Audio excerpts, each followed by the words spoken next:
राधे राधे, जय श्री कृष्णा। आप सभी के ऊपर भगवान विष्णु और माता लक्ष्मी का आशीर्वाद हमेशा बना रहे। एक बार आप भी मेरे साथ जयकारा लगाइए।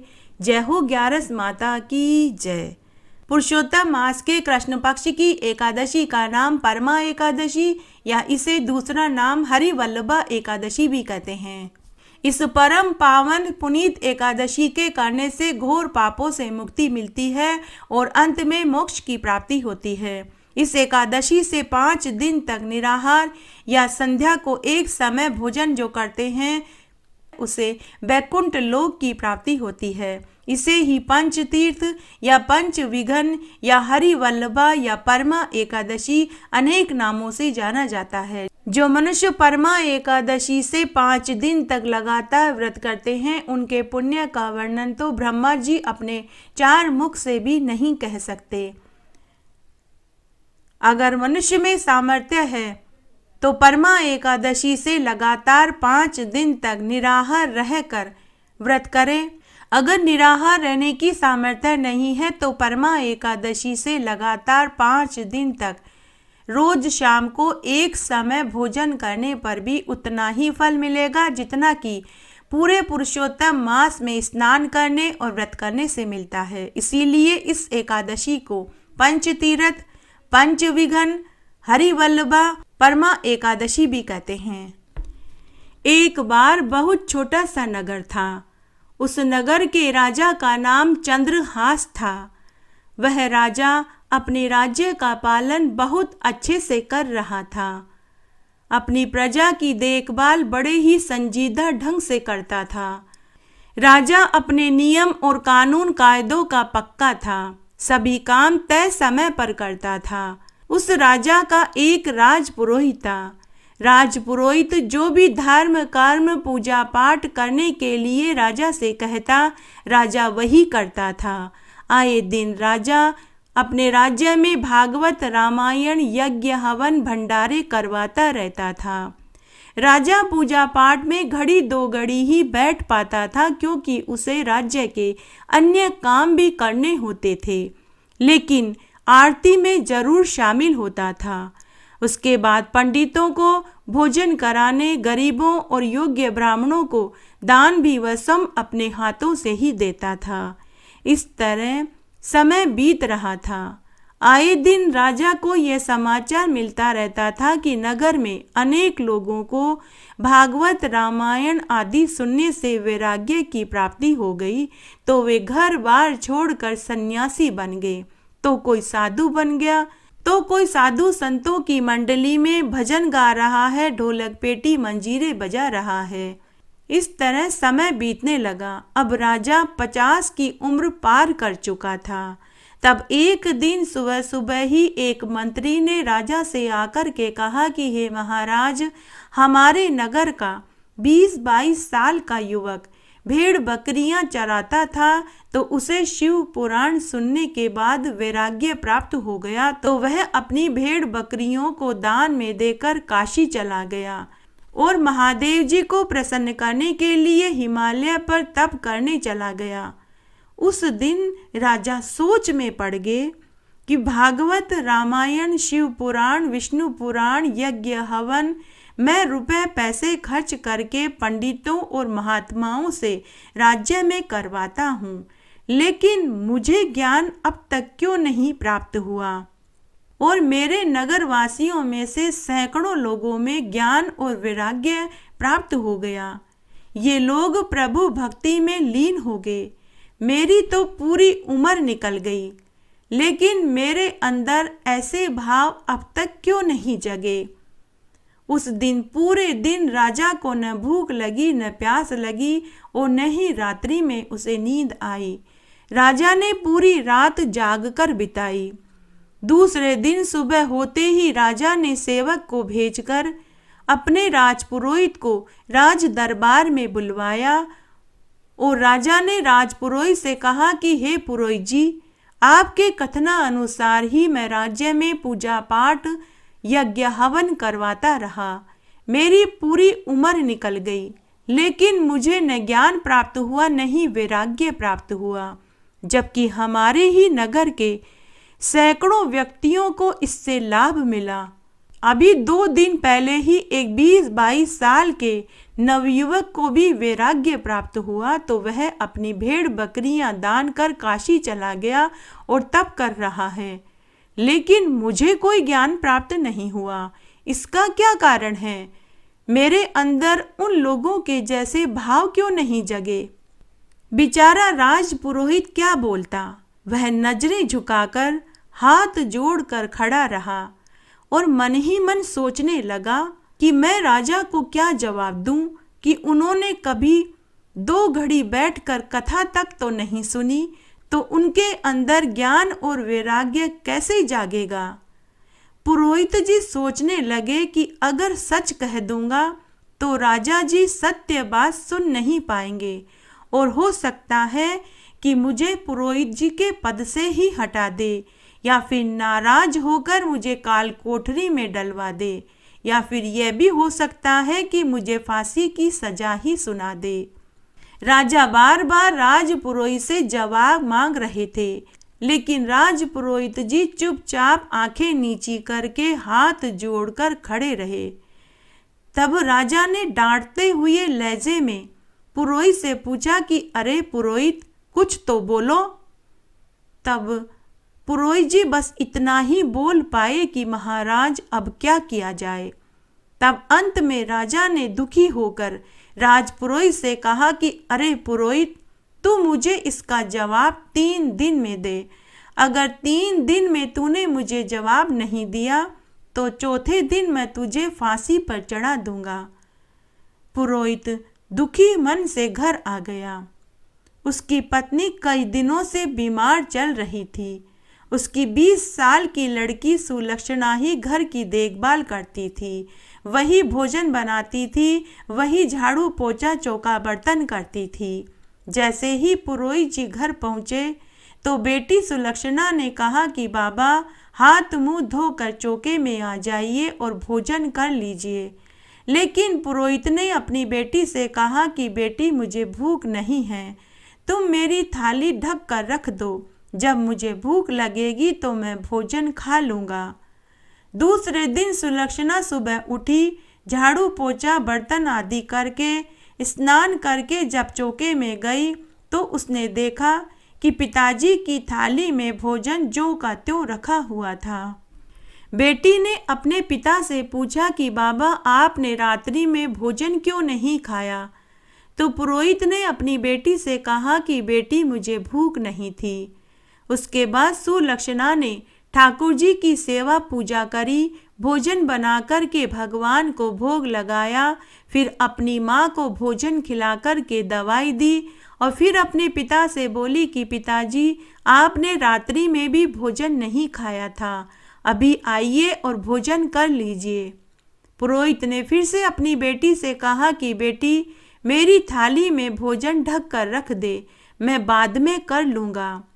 पुरोहित को बेचारे को भूख कहाँ से लगती, उसे तो फांसी का फंदा दिखाई दे रहा था। दूसरे दिन भी पुरोहित ने भोजन नहीं खाया। बेटी ने शाम को फिर से पिता की थाली में भोजन ज्यों का त्यों पड़ा हुआ देखा तो उसे पूरा यकीन हो गया कि पिताजी जरूर कोई परेशानी में हैं। सुलक्षणा अपने बाबा के पास आई और बाबा का हाथ खुद के सिर पर रख कर पूछने लगी कि बाबा, मेरे सिर की सौगंध खाकर कहिए कि आपको क्या परेशानी है। 2 दिन से आपने भोजन नहीं खाया और आज तो आपने स्नान भी नहीं किया और नहीं पूजा पाठ करी। अब पुरोहित टूट चुका था, उसकी हिम्मत जाती रही। उसने अपनी बेटी सुलक्षणा को राजा वाली पूरी बात बताई तो बेटी बोली कि बाबा, बस इतनी छोटी सी बात, अब आप बेफिक्र हो जाइए और सारी चिंता छोड़कर भोजन करिए और यह जिम्मेदारी मेरे ऊपर छोड़ दीजिए। और कल आप महल में जाकर राजा जी से कह देना कि ऐसे छोटे मोटे प्रश्नों का जवाब तो मेरी बेटी ही दे देगी। यह सुनकर पुरोहित को तसल्ली मिली। वह उठा, स्नान करके पूजा करी, भोजन करा और सो गया। दूसरे दिन सुबह फिर से उठकर स्नान आदि करके पूजा करी और राजा के पास दरबार में पहुंच गया। राजा ने जैसे ही पुरोहित को आया देखा तो राजा ने पुरोहित से पूछा कि अरे पुरोहित, मेरे सवाल का जवाब मिला? तो पुरोहित ने पूरे विश्वास के साथ राजा से कहा कि हे महाराज, ऐसे छोटे मोटे सवालों के जवाब तो मेरी बेटी ही आपको दे देगी। राजा को महान आश्चर्य हुआ। दूसरे दिन राजपुरोहित अपनी लड़की को लेकर महल में पहुंचा। राज दरबार सजाया गया। सभी मंत्री, संतरी, पहरेदार, चौकीदार, राजा, रानी, राजपुरोहित, उनकी लड़की और प्रजा के गणमान्य लोग आ गए। राजा ने राजपुरोहित की लड़की से कहा कि बेटी, बताओ बेटी, पूरी उम्र मैंने कथा पूजा पाठ करवाई, लेकिन मेरे भीतर ज्ञान, वैराग्य, तृष्णा जैसे भाव क्यों नहीं जगे? आए दिन जबकि मेरे द्वारा कराई गई पूजा पाठ से नगर के कई लोगों को उसका लाभ मिला। कई लोग साधु बन गए, सन्यासी बन गए। कुछ लोग तपस्या करने के लिए पहाड़ों पे चले गए।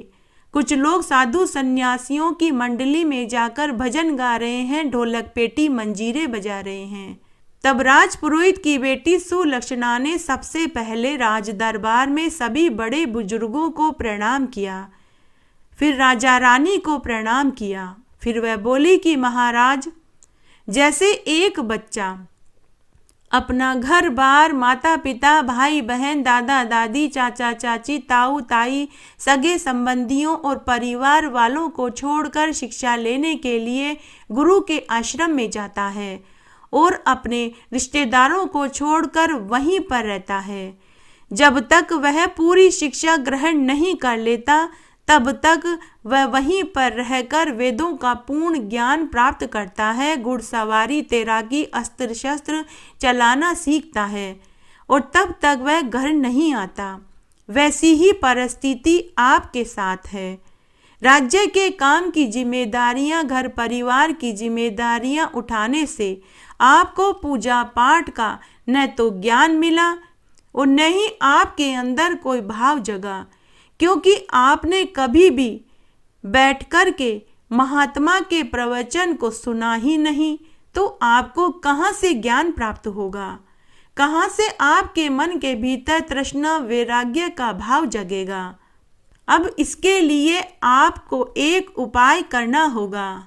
अगर आपको अपने अंदर इस तरह के भाव जगाने हैं तो पूरे 1 साल तक आप अपने राज्य का भार अपने पुत्र को सौंप दीजिए। राजा ने कहा कि मेरा पुत्र तो विद्या अध्ययन करने गुरुजी के आश्रम में गया हुआ है, अभी साल भर की पढ़ाई शेष है।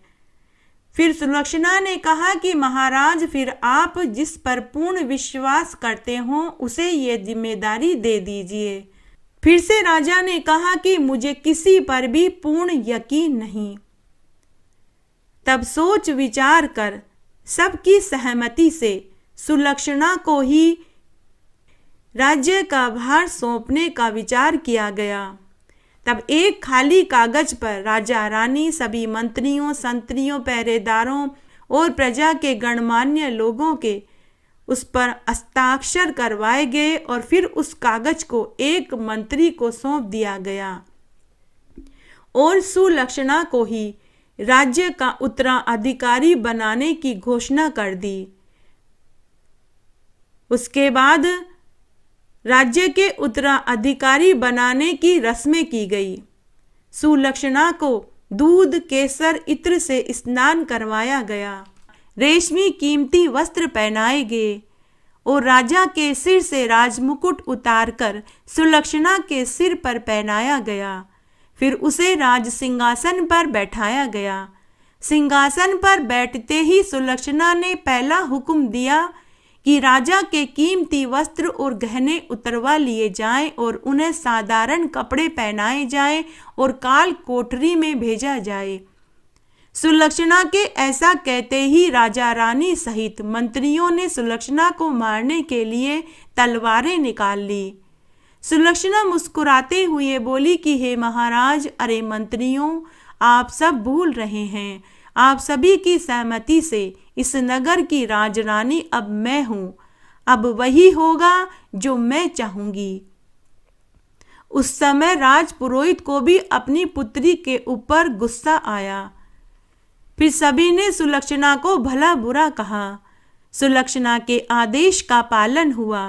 राजा जी के कीमती गहने और कपड़ों को उतारा और उन्हें साधारण वस्त्र पहनाए गए और कालकोठरी में भेज दिया गया, जहां जमीन पर उनके सोने के लिए चटाई बिछाई गई और पीने के लिए मिट्टी के कलश में जल भरा गया और एक लोटा रखा गया। राजकुमारी ने कालकोठरी में एक ज्ञानी महात्मा जी को नियुक्त किया कि रोज राजा को धार्मिक ग्रंथ सुनाए जाएं, भागवत कथा, शिव पुराण, रामायण सुनाई जाए।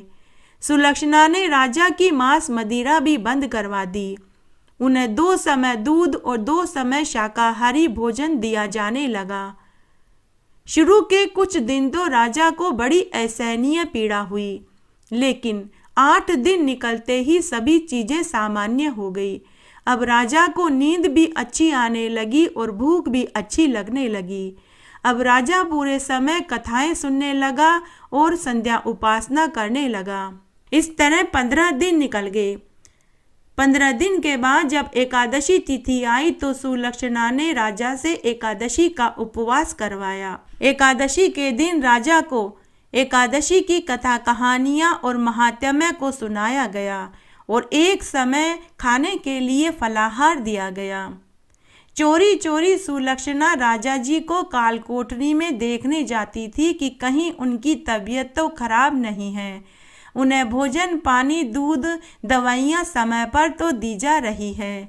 साथ ही नगर में सभी प्रजाजनों के सुख दुख भी सुनने जाती और उनके दुखों को दूर करती। अगर कोई बेसहारा बीमार दिखता तो उन्हें अपने हाथ से दवाई देती। अगर कोई भूखा दिखता तो उसके लिए भोजन की व्यवस्था करवाती। जब प्रजा के लोगों ने सुलक्षणा के इस रूप को देखा तो सभी उसकी बड़ाई करने लगे। जो मंत्री, संतरी, प्रजाजन पहले दिन सुलक्षणा को बुरा समझ रहे थे, उन सब की धारणा बदल चुकी थी। इस तरह 1 साल तक राजा को कथाएं सुनाई जाने लगी। एकादशी के उपवास करवाए जाने लगे। सात्विक जीवन जीने की कला अब राजा को रास आने लगी। देखते ही देखते 1 साल पूरा हो गया। साल पूरा होते ही तय समय पर राज दरबार सजाया गया। राजा को कालकोठरी से निकाला गया और उनकी ताजपोशी की गई। सभा में सभी मौजूद थे, लेकिन अगर कोई नहीं था तो वह सुलक्षणा थी। राजा ने सबसे पहले राज दरबार में आते ही पूछा कि हमारी राज रानी सुलक्षणा कहाँ है और पुरोहित जी कहाँ हैं। तो सभी मंत्रियों ने कहा कि महाराज, वे दोनों आज सुबह ही अपने साधारण वस्त्र पहनकर अपने घर चले गए। तब राजा ने हुक्म दिया कि मेरा रथ सजवाओ। उसके बाद राजा रानी सभी मंत्रियों को साथ लेकर राजपुरोहित के घर गए। वहां पहुंचते ही राजा ने सुलक्षणा व राजपुरोहित से कहा कि हे पुत्री, मेरे अंदर वैराग्य का भाव जगाकर तुम यहाँ क्यों आ गई? अब राजपाट कौन संभालेगा? बेटी, जिस घर में तुम्हारी जैसी समझदार बेटी हो, उस घर में तो लक्ष्मी जी का स्थायी वास होता है। फिर राजा ने अपने पुत्र का विवाह राजपुरोहित की बेटी सुलक्षणा के साथ धूमधाम से कर दिया और स्वयं राजा रानी तपस्या करने के लिए वन में चले गए। प्राचीन काल में भृगुवाहन नाम का एक राजा था। वह प्रतिदिन 100 गायें दान में देकर ही भोजन करता था। उस राजा के राज्य में एक प्रभावती नाम की बाल विधवा ब्राह्मणी थी। वह भगवान विष्णु और शंकर भगवान की परम भक्त थी। वह अधिक मास की परमा एकादशी का उपवास पूरे निस्वार्थ भाव से करती थी। वह ब्राह्मणी अपने यजमानों के यहाँ से भिक्षा मांगकर लाती थी। उसी से वह अपना भरण पोषण करती थी। इस तरह समय बीत रहा था। तब इसे संयोग ही कहें कि एक दिन राजा भृगुवाहन व प्रभावती ब्राह्मणी दोनों का एक ही दिन स्वर्गलोक गमन हो गया। उन्हें लेने के लिए देव विमान आया। दोनों देव विमान में बैठकर धर्मराज जी की चौखट पर गए। तब धर्मराज जी ने उठकर प्रभावती ब्राह्मणी का आदर सत्कार किया, किंतु राजा का स्वागत धर्मराज जी ने नहीं किया। राजा को अपनी 100 गायें दान करने पर पूरा अभिमान था, किंतु धर्मराज जी के द्वारा जब राजा का स्वागत नहीं किया गया तो राजा को महान आश्चर्य हुआ। उसके बाद धर्मराज जी के कहने पर चित्रगुप्त जी ने राजा व प्रभावती ब्राह्मणी के कर्मों का लेखा जोखा पढ़कर सुनाया गया। तब राजा को स्वर्ग व प्रभावती ब्राह्मणी को विष्णु लोक मिला। राजा को यह सुनकर और भी आश्चर्य हुआ। अब राजा से चुप नहीं रहा गया।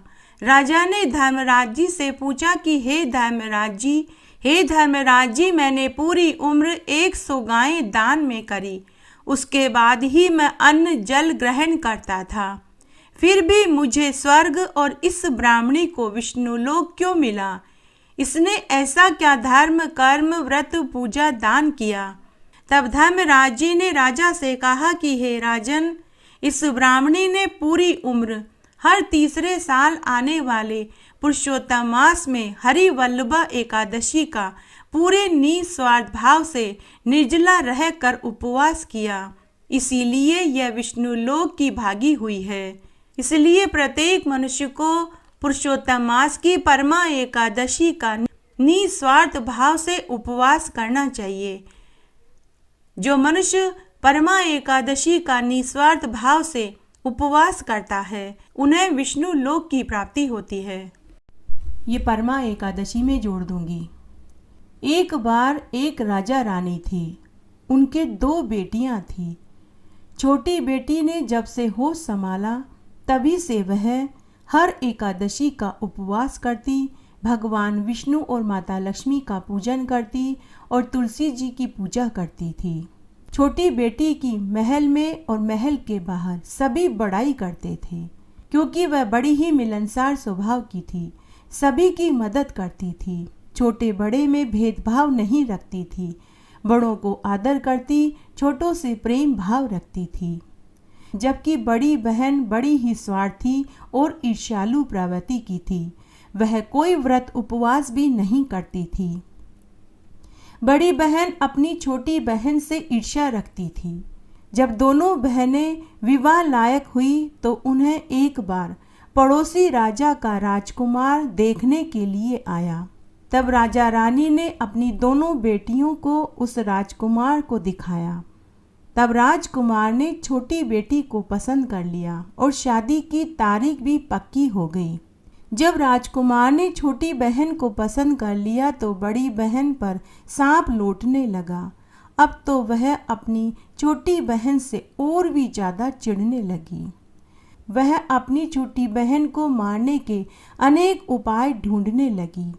कभी तो वह मटके में जहरीला सांप रखकर अपनी छोटी बहन के कमरे में रख देती, कभी लड्डू में जहर मिलाकर खिलाती, तो कभी पानी भरने का बहाना बनाकर पनघट पर ले जाती और कुएं में धक्का दे देती। लेकिन हर बार ग्यारस माता उसे बचा लेती। बार बार मारने पर भी जब छोटी बहन नहीं मरी तो बड़ी बहन बहुत परेशान हो गई कि यह तो किसी भी तरह नहीं मरती है। तब एक दिन बड़ी बहन अपनी छोटी बहन पर प्यार उड़ेलते हुए बोली कि अरे मेरी प्यारी बहना, हम सब की मृत्यु भगवान ने किसी न किसी तरह लिखी है। क्या तुझे मालूम है कि तुम किस तरह से मरोगी? तो छोटी बहन मुस्कुराते हुए बड़े ही सरल शब्दों में बोली कि दीदी, मेरी मृत्यु मेरे पालतू तोते व तोते के गले में जो हार है उसमें है। अगर कोई मेरे तोते को मार कर उस हार को ले ले और उस हार को खुद पहन ले तो मैं मूर्छित हो जाऊंगी, लेकिन मरूंगी नहीं। लेकिन अगर उस हार को वह उतार कर रख दे तो मैं पुनः जीवित हो जाऊंगी। ऐसा जब बड़ी बहन ने सुना तो उसे बड़ी खुशी हुई, लेकिन छोटी बहन को कुछ गलत होने का अंदेशा हो गया। तब छोटी बेटी अपने माता पिता के कक्ष में गई और बोली कि माँ बाबूजी, अगर मुझे कुछ हो जाए, अगर मैं मर जाऊं, तो आप मुझे जलाना मत। आप मुझे हमारे पुराने महल में कुएं के पास झोपड़ी बनाकर पलंग पर सुला देना। राजा रानी अपनी बेटी से बोले कि बेटी, तुम ऐसा क्यों कहती हो? 3 दिन बाद तो तुम्हारी शादी है। तब छोटी बेटी अपने माँ पिता से बोली कि माँ बाबूजी, समय किसने देखा है? किस घड़ी सांस रुक जाए यह कौन जानता है? यह तो केवल प्रभु ही जानता है। इस तरह समय बीतने लगा। फिर शादी वाले दिन बड़ी बहन छोटी बहन के पालतू तोते को ढूंढने उसके कक्ष में गई, लेकिन उसे तोता कहीं नहीं मिला। तभी दरवाजे पर बारात आ गई। वरमाला का कार्य पूरा हो गया। फेरों की रस्म शुरू हो गई। उधर बड़ी बहन छोटी बहन के कक्ष में तोता ढूंढ रही थी। तभी उसे वो तोता मिल गया। उसने तोते को मार दिया। उधर 3.5 फेरे पूरे हुए थे कि तभी तोते के मरते ही छोटी बहन मूर्छित होकर गिर गई। उधर बड़ी बहन ने तोते को मारकर उसके हार को खुद पहन लिया। उधर फेरों में सभी घबरा गए। गराती भराती और प्रजा के गणमान्य लोग, मंत्री, राजा रानी सभी चकित हो गए कि अचानक से राजकुमारी को क्या हुआ। तभी गांव में से वेद हकीम को बुलाया गया। छोटी राजकुमारी को अंदर महल में लिटाया गया। वेद हकीम ने छोटी राजकुमारी को देखा तो वह बड़ा चकित हुआ। उसने राजा रानी से कहा कि हे महाराज, हे महारानी जी, राजकुमारी न मरी है न जीवित है। मैंने तो ऐसा पहली बार देखा है। मेरी जिंदगी में तो ऐसा केस पहले कभी नहीं आया। तब राजा ने वेद हकीम से कहा कि अरे ओ वेद हकीम, बाहर जा और सबसे बोलना कि राजकुमारी बेहोश है, थोड़ी देर में ठीक हो जाएगी। अगर तूने ऐसा नहीं कहा तो मैं तुझे फांसी पर लटका दूंगा। बेचारा वेद हकीम क्या करता। उसने राजा रानी की आज्ञा का पालन किया। उसने बाहर आकर सभी घरातियों, बरातियों और प्रजा के गणमान्य लोगों से और राजकुमार के घर वालों से कहा कि राजकुमारी बेहोश हो गई है, अभी थोड़ी देर में होश आ जाएगा। तभी बड़ी बेटी दुल्हन का वेश बनाकर राजा रानी के पास गई और बोली कि माँ बाबूजी, मुझे छोटी बहन के मरने का बहुत दुख हुआ। उससे ज़्यादा दुख तो मुझे इस बात का हो रहा है कि आपकी इज्जत खराब हो गई। लोग क्या कहेंगे? ऐसा कीजिए, आप मुझे छोटी बहन की जगह बिठा दीजिए, सब ठीक हो जाएगा, आपकी इज्जत भी रह जाएगी। तब राजा रानी ने अपनी इज्जत बचाने के लिए बड़ी बेटी को छोटी बेटी के कपड़े और गहने पहनाकर फेरों में बैठा दिया। लेकिन राजकुमार को कुछ गलत अंदेशा हुआ। उसने कहा कि यह मेरी पत्नी नहीं है। मेरी पत्नी जब बोलती है तो उसके मुंह से फूल झड़ते हैं और जब वह चलती है तो कक्कू के पैर बनते हैं। लेकिन सभी ने समझा बुझाकर बड़ी बहन से बाकी के सारे 3 फेरे डलवा दिए। जब बड़ी राजकुमारी ससुराल में आई तो राजकुमार ने न तो उससे बात करी और न ही उसके साथ सोया, न ही वह उसके हाथ से पानी पीता था, न ही भोजन आदि खाता था। राजकुमार उदास रहने लगा। तब एक दिन 11 माता की प्रेरणा से राजकुमार शिकार के लिए घोड़े पर बैठकर वन में गया। तब वह घोड़ा अचानक उसी जगह आकर के रुका जहां राजकुमारी की अधमरी लाश पड़ी थी। राजकुमार ने मन ही मन सोचा कि घोड़े का यहां आकर अचानक रुकना कोई तो वजह है, पता करना होगा। तब राजकुमार घोड़े से उतरकर पुराने से दिखने वाले महल में गया। वहाँ एक चौकीदार था। राजा ने पूछा कि यह महल किसका है? तो चौकीदार ने कहा कि राजकुमार जी, यह महल आपके ससुर का है।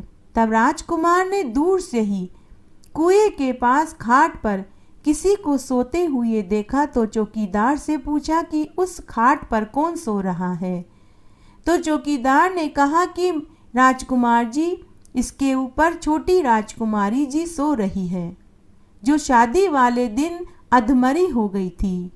तब राजकुमार ने चौकीदार से कहा कि अरे, वो तो मेरी पत्नी है, उसके साथ तो मैंने 3.5 फेरे लिए थे।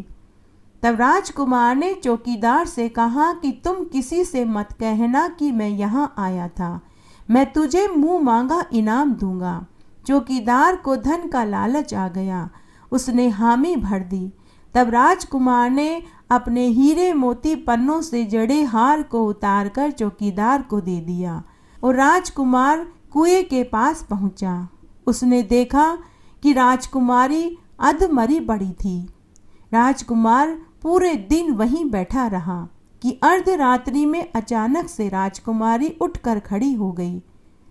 उसने अपने पास जब अपने पति को देखा तो वह खूब रोई। राजकुमार ने पूछा कि बड़ी अजीब बात है, तुम्हें 3.5 फेरे लेने के बाद अचानक से क्या हुआ था? तुम क्यों मूर्छित होकर गिर पड़ी थी? और फिर तुम्हारे माता पिता ने मेरी शादी तुम्हारी बड़ी बहन से क्यों करवा दी, जबकि मैंने अब तक तुम्हारी बड़ी बहन को स्वीकार तक नहीं किया है? तुम मुझे पूरी बात बताओ, मैं सच्चाई जानना चाहता हूँ। साथ ही तुम यह भी बताओ कि तुम पूरे दिन अधमरी होकर क्यों पड़ी थी और अर्धरात्रि में अचानक से जीवित क्यों हो गई, इसका क्या राज है, यह भी मुझे बताओ। तब राजकुमार ने अपने पति राजकुमार को तोते वाली और हार वाली पूरी बात बताई और साथ यह भी बताया कि यह बात मैंने अपनी बड़ी बहन के पूछने पर उसे बताई थी। मेरी बड़ी बहन बचपन से ही मुझसे ईर्ष्या रखती है। उसने कई बार मुझे मारने की कोशिश भी करी, लेकिन ग्यारस माता ने मुझे हर बार बचा लिया। यह सब कुछ मेरी बड़ी बहन ने किया है।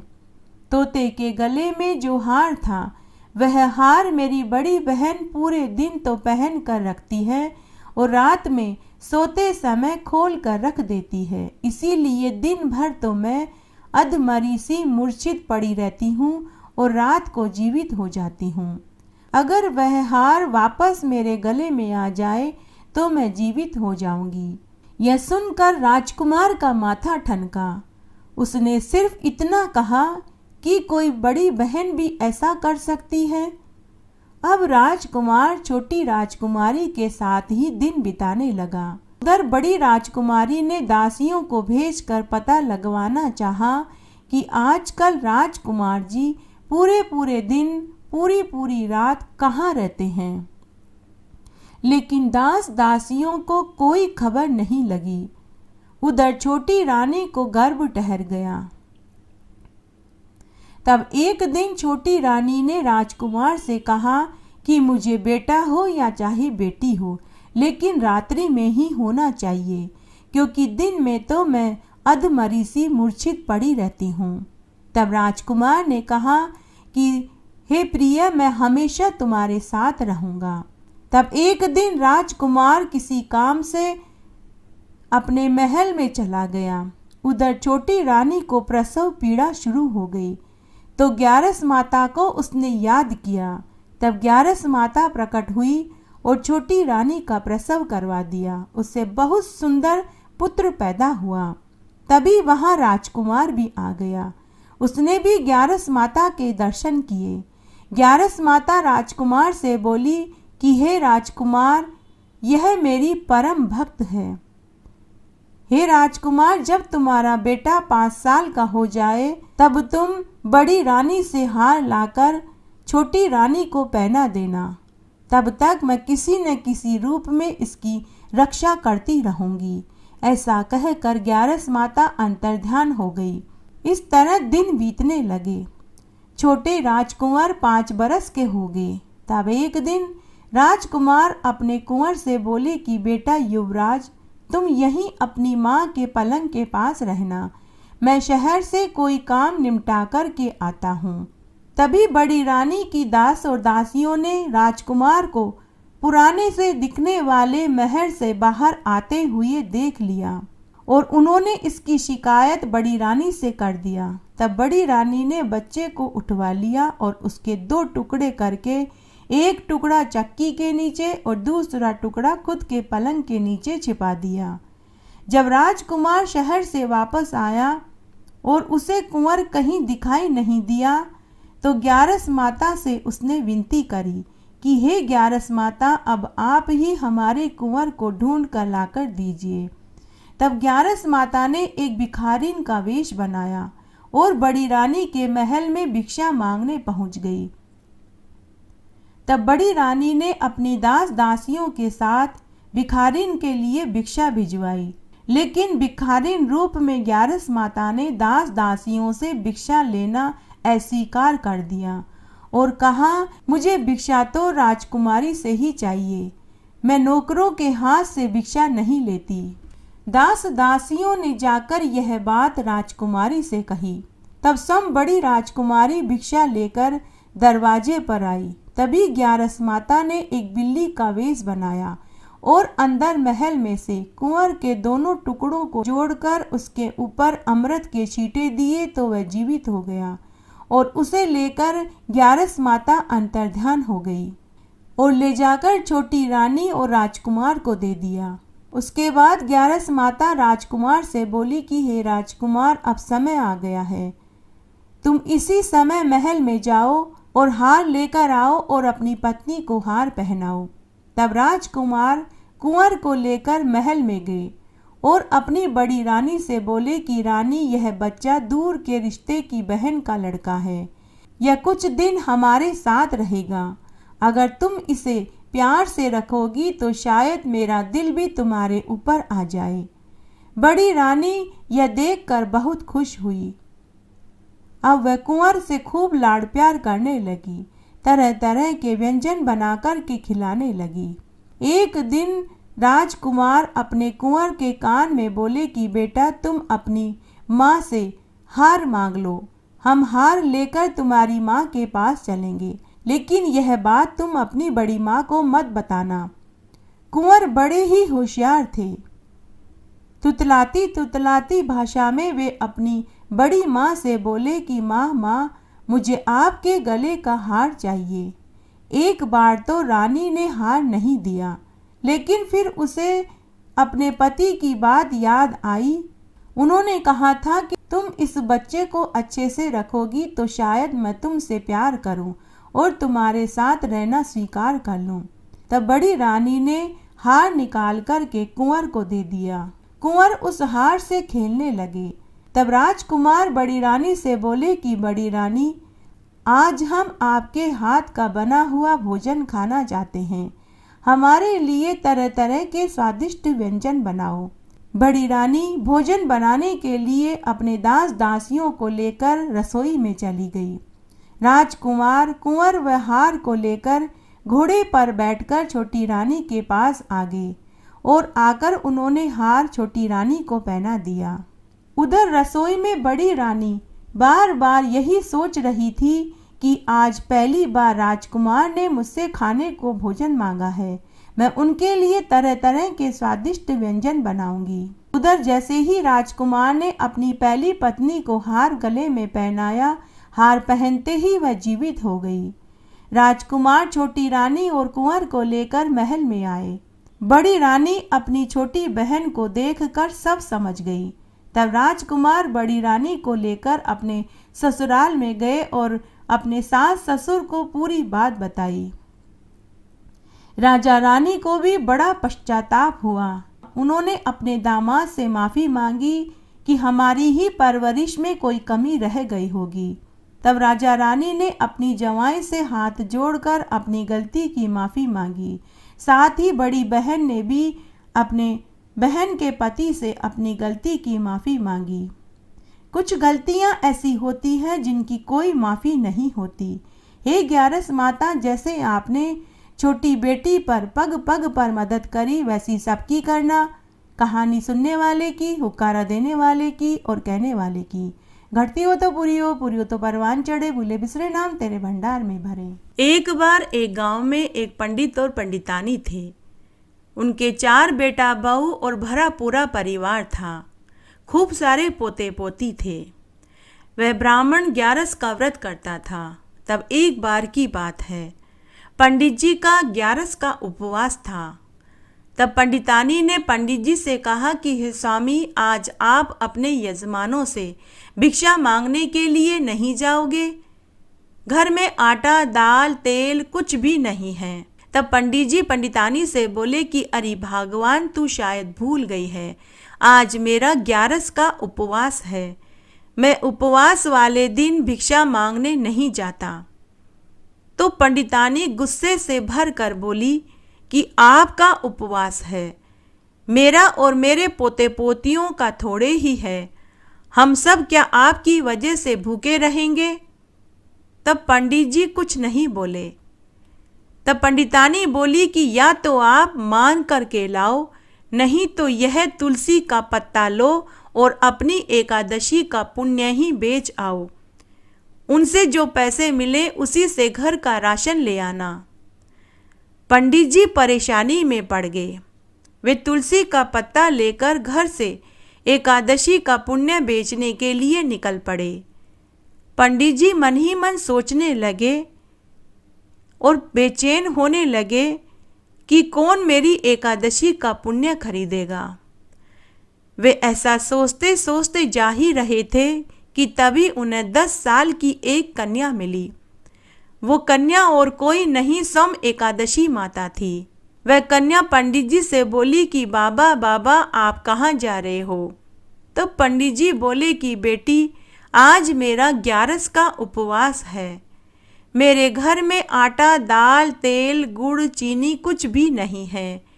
मेरी पत्नी ने कहा कि या तो मैं भिक्षा मांग कर के लाऊं या फिर मैं एकादशी का पुण्य बेच दूं। तब कन्या बोली कि बाबा, क्या कोई एकादशी का पुण्य भी बेचता है? और फिर खरीदेगा कौन? तो पंडित जी बोले कि बेटी, जाता तो हूँ, कोई न कोई तो खरीद ही लेगा। तब पंडित जी गली की नुक्कड़ पर बनिए की परचूनी की दुकान पर जाकर बैठ गए। पूरे दिन वे वहीं बैठे रहे। सुबह से दोपहर और दोपहर से शाम हो गई। परचूनी की दुकान का मालिक पंडित जी से बोला कि आप सुबह से यहाँ बैठे हैं, न तो आपने कुछ खरीदा और न ही आप कुछ बोल रहे हैं।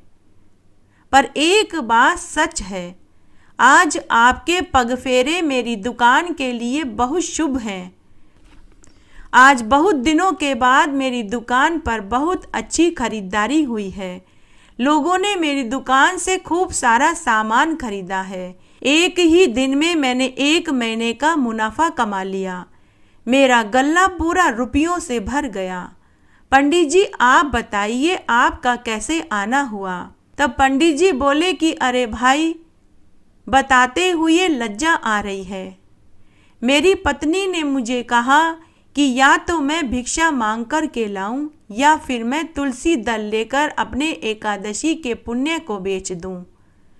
मेरे घर में आज आटा, दाल, तेल, गुड़, घी, चीनी कुछ भी नहीं है। तब वह बनिया बोला कि लाओ, मैं तुम्हारी एकादशी के पुण्य को खरीदना चाहता हूँ। वह बनिया मन ही मन सोचने लगा कि तुलसी के पत्ते में वजन ही कितना होता है। सिक्के 2 सिक्के लगेंगे और मैं पंडित जी की एकादशी का पुण्य भी खरीद लूँगा।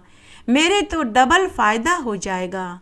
तब बनिए ने तराजू के एक पलड़े में तुलसी का पत्ता रखा और दूसरे पलड़े में गल्ले के सारे सिक्के और रुपये रख दिए, परंतु फिर भी तुलसी दल वाला पलड़ा हिला भी नहीं। वह बनिया भी चकरा गया। वह दुकान के अंदर से और सिक्के लेने चला गया। पंडित जी बैठे बैठे यह सब कुछ देख रहे थे।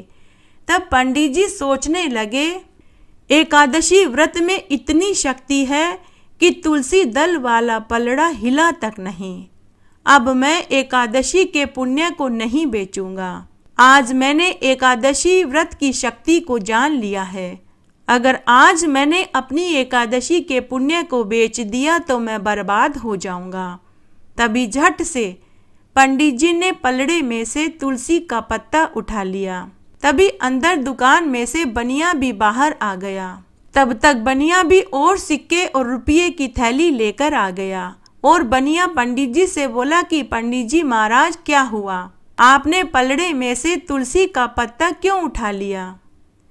तो पंडित जी बनिए से बोले कि अरे भाई, एकादशी के व्रत की शक्ति तो तुमने भी देख ली है। मुझे अब एकादशी का पुण्य नहीं बेचना। ऐसा कहकर वह घर वापस जाने लगा। तभी उसी स्थान पर वापस वही 10 साल की कन्या मिली। वह कन्या फिर से बोली कि बाबा बाबा, क्या आपने एकादशी के पुण्य को बेच दिया? तो पंडित जी उस कन्या से बोले कि बेटी, एकादशी का पुण्य तो नहीं बेचा, लेकिन मैंने एकादशी के व्रत की शक्ति जरूर देख ली। तब वह कन्या मुस्कुराते हुए बोली कि परंतु बाबा, अब आप घर क्या लेकर जाओगे? पंडितानी तो आपसे बहुत नाराज होगी। तब पंडित जी कन्या से बोले कि बेटी, कोई बात नहीं, मैं पंडितानी की नाराजगी को सहन कर लूँगा, लेकिन एकादशी के पुण्य को नहीं बेचूंगा। तब वह कन्या पंडित जी को गुड़ की डली और तुलसी का पत्ता देती हुई बोली कि बाबा, आप इसे अपने घर की अलमारी में ले जाकर के रख देना। पंडित जी ने कन्या से गुड़ और तुलसी का पत्ता लिया और घर आ गया। घर आकर पंडित जी ने गुड़ और तुलसी का पत्ता अपने घर की अलमारी में रख दिया। उस समय पंडितानी पड़ोस में गई हुई थी। पंडित जी घर आकर अपने कमरे में जाकर के सो गया। कन्या के द्वारा दिया गया गुड़ और तुलसी का पत्ता अलमारी में रखते ही अलमारी में हीरे मोती सोने चांदी जगमग करने लगे। रसोई में अन्न धन के भंडार भर गए। संध्या के समय पंडितानी पड़ोस में से घर आई तो उसने देखा कि घर में अन्न धन के भंडार भरे पड़े थे। पंडितानी मन ही मन खुश हो रही थी कि पंडित जी आज एकादशी का पुण्य बेचकर धन लाए हैं और उसी धन से वे घर का सामान खरीद कर लाए हैं। तब पंडितानी ने पंडित जी को जगाते हुए कहा कि हे स्वामी, उठो, कोई संध्या के समय भी सोता है। तभी पंडित जी आंखें मलते हुए उठे तो उनकी आंखें फटी की फटी रह गई। घर में अन्न धन के भंडार भरे पड़े थे। अलमारी में हीरे मोती सोने चांदी और रुपये की गड्डियां रखी थी। पंडितानी पंडित जी से बोली कि हे स्वामी, देखो, एकादशी का पुण्य बेचने से हमारा घर अन्न धन के भंडार से भर गया। हमारी तो 7 पीढ़ियों की गरीबी एक ही झटके में दूर हो गई। तब पंडित जी पंडितानी से बोले कि अरे भगवान, मैंने एकादशी नहीं बेची और ना ही यह धन दौलत में लेकर आया हूँ। फिर पंडित जी ने पंडितानी को 10 साल की कन्या वाली बात बताई तो पंडित और पंडितानी जी एक साथ बोले कि अरे वो तो 11 माता थी, ये उन्हीं के प्रताप से हुआ है। पंडितानी हाथ जोड़कर 11 माता से अपनी गलती की माफ़ी मांगने लगी और बोली कि हे 11 माता, मुझे माफ़ कर दो।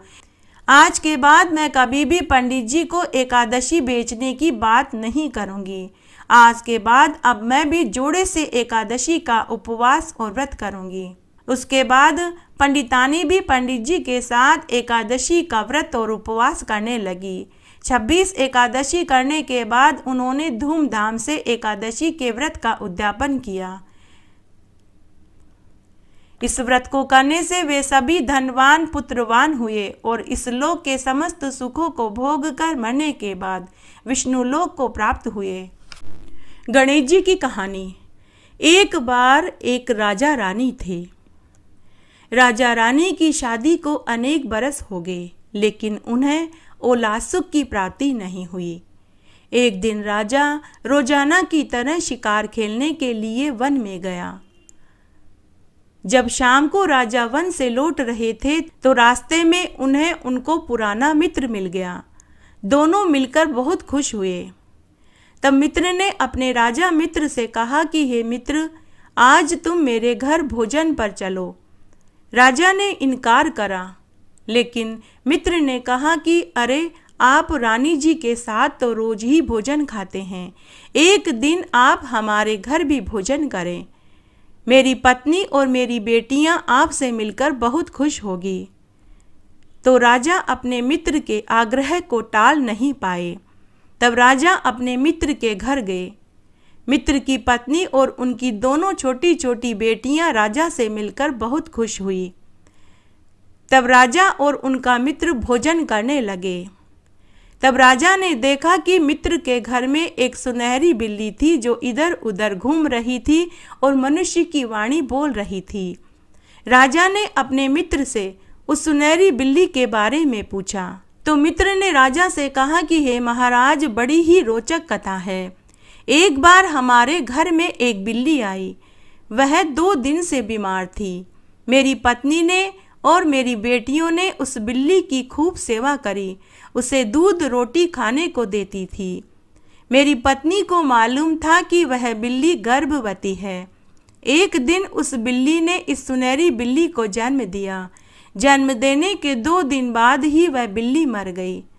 तभी से मेरी पत्नी और मेरी बेटियां इस सुनहरी बिल्ली की देखभाल करती हैं। वे ही इसे दूध पिलाती हैं, वे ही नहलाती धुलाती हैं और वे ही इसे कपड़े पहनाती हैं। मेरी पत्नी और मेरी बेटियों ने ही इसे पाल पोस कर बड़ा किया है। अब यह हमारे ही साथ रहती है और रहते रहते यह हमारी जैसी ही भाषा बोलना भी सीख गई। राजा उस सुनहरी बिल्ली को देखकर बहुत खुश हुए। राजा ने अपने मित्र से कहा कि हे मित्र, कुछ दिनों के लिए यह बिल्ली मुझे दे दो। लेकिन मित्र की पत्नी और बेटियों ने देने से इनकार कर दिया। राजा उदास और दुखी मन से महल में आ गया। महल में आकर राजा ने रानी को सुनहरी बिल्ली वाली बात बताई। महल में आने के 4 दिन बाद तक राजा ने अन्न जल ग्रहण नहीं किया। रानी ने राजा से पूछा कि हे महाराज, भोजन क्यों नहीं खा रहे? रानी ने राजा से कहा कि हे महाराज, आपने अन्न जल क्यों त्याग दिया? तब राजा ने कहा कि हे रानी, मुझे उस सुनहरी बिल्ली से लगाव हो गया है। मुझे रह रह कर वह सुनहरी बिल्ली याद आ रही है, इसीलिए मेरा अन्न जल छूट गया और मुझे नींद भी नहीं आती। तब रानी ने राजा से कहा कि हे महाराज, उस सुनहरी बिल्ली को मैं आपके मित्र से और मित्र की पत्नी से मांग कर के लाऊंगी। वो मेरा आग्रह नहीं ठुकराएंगे। दूसरे ही दिन रानी राजा के मित्र के घर गई और उनसे राजा के दुखी और उदास होने वाली और 4 दिन से भोजन पानी न खाने वाली बात बताई और कहा कि इस सुनहरी बिल्ली के लगाव हो जाने से महाराज जी 4 दिन से अन्न जल ग्रहण नहीं कर रहे हैं। आप कुछ दिनों के लिए अपनी इस सुनहरी बिल्ली को हमें दे दीजिए। राजा के भोजन पानी न खाने की बात सुनकर राजा के मित्र को भी दुख हुआ। तब मित्र की पत्नी और उनकी बेटियों ने 15 दिन के लिए वह बिल्ली उनके साथ भेज दी। तब मित्र की पत्नी और बेटियों ने रानी माँ से कहा कि हे रानी माँ, आप इस सुनहरी बिल्ली का अच्छे से ध्यान रखना और 15 दिन के बाद आप छोड़ जाना। तो रानी ने उनसे वादा किया। रानी सुनहरी बिल्ली को लेकर महल में आई। सुनहरी बिल्ली को देखते ही राजा खुश हो गए और वे खुशी खुशी रहने लगे। रानी सुनहरी बिल्ली को स्नान कराती, नए नए कपड़े पहनाती, गहने पहनाती और उसे तरह तरह के व्यंजन बना कर के खिलाती। इस तरह से 10 दिन निकल गए। इस तरह राजा रानी बिल्ली के साथ खुशी खुशी रहने लगे। कब 10 दिन निकल गए उन्हें पता ही नहीं चला। तब एक रात्रि को राजा रानी से कह रहे थे कि हे रानी, 15 दिन बाद हमें सुनहरी बेटी को वापस देना होगा। इसके बिना मैं कैसे जीवित रह पाऊंगा? और ऐसा कहकर राजा रानी दोनों ही रोने लगे। सुनहरी बिल्ली राजा रानी की बात सुन रही थी।